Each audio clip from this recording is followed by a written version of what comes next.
देश की बेटी विनेश फोगाट अब कांग्रेस में शामिल हो गई है और साथ में बजरंग पुनिया भी कांग्रेस में शामिल हो गए हैं।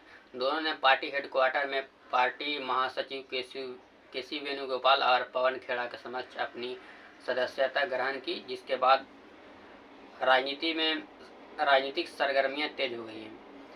हरियाणा सरकार में मंत्री रहे अनिल विज ने कहा है कि अब देश की बेटी से कांग्रेस की बेटी बन गई है विनेश फोगाट। दरअसल अनिल विज का इस टाइप का बयान देने का मतलब आप समझ रहे होंगे कि उनके अंदर कितनी बेचैनी है और हरियाणा में बीजेपी के हार की डर साफ झलक रही है।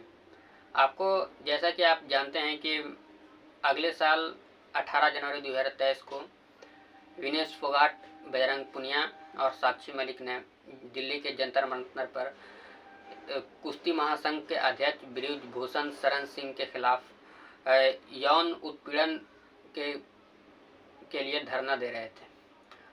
आप जानते हैं उसके साथ किस तरह से बीजेपी सरकार और केंद्र सरकार डील कर रही थी। उनके साथ किस तरह से बर्बरता की जा रही थी, उनको धरना नहीं देने दिया जा रहा था, उनके खिलाफ जो बहुत सारे पुलिस फोर्स लगा दिए गए थे, उनका एफआईआर नहीं लिखा जा रहा था, जिसके बाद सुप्रीम कोर्ट के आदेश के बाद बृजभूषण शरण सिंह पर एफआईआर लिखा गया। बृजभूषण शरण सिंह कैसरगंज से सांसद हैं और एक प्रभावशाली और बाहुबली नेता माने जाते हैं यूपी के। इतना बाहुबली कि इतने आरोप लगने के बाद, आरोप तय होने के बाद भी नरेंद्र मोदी और अमित शाह ने उसका टिकट काटकर उनके बेटे को टिकट दिया गया। प्रभावशाली का अंदाजा आप इसी बात से लगा सकते हैं।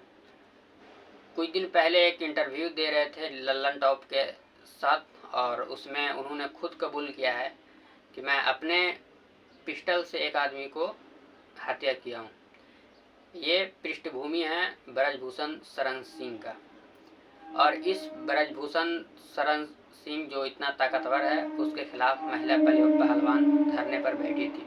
बीजेपी की केंद्र सरकार ने हर संभव बृजभूषण शरण सिंह को मदद करने की कोशिश की और बचाने का प्रयास किया, जिसके बाद आज जब विनेश फोगाट कांग्रेस की सदस्य ग्रहण कर रही थी, तब उन्होंने बोला कि सिवाय एक पार्टी के छोड़कर बाकी देश की सारी पार्टियां मेरे साथ खड़ी थी। जो मुसीबत में मेरे साथ जो पार्टियां खड़ी थी, उसके साथ मैं अब खड़ा हूं।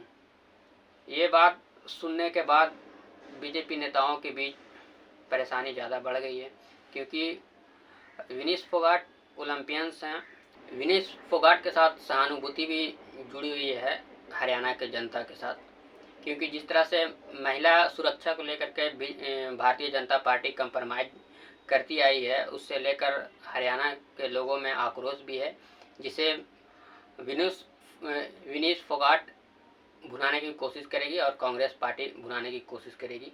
विनेश फोगाट स्टार प्रचारक बनकर पूरा कांग्रेस के लिए पूरे राज्य में कैंपेन करेगी, जिसके बाद भारतीय जनता पार्टी की रास्ता आसान नहीं होगी।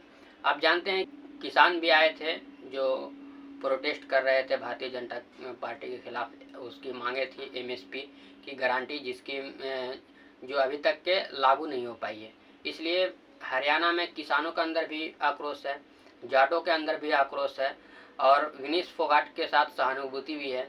ये सभी फैक्टर को मिलने के बाद भारतीय जनता पार्टी की राहें आसान नहीं दिख रही है हरियाणा में। भारतीय जनता पार्टी के बीच बेचैनी का मुख्य कारण एक हरियाणा का जातिगत और सामाजिक समीकरण भी है। 40 सीट ऐसे हैं, 40 विधानसभा हरियाणा में ऐसे जिसमें जाट मजबूत स्थिति में है। जाटों की आबादी 27% है राज्य में, जो बीजेपी से नाराज चल रहे हैं। किसान भी नाराज चल रहे हैं। 2011 के जनगणना के अनुसार पिछड़ा वर्ग जो 35% है हरियाणा में, वो भी भारतीय जनता पार्टी का वोटर नहीं माना जाता है।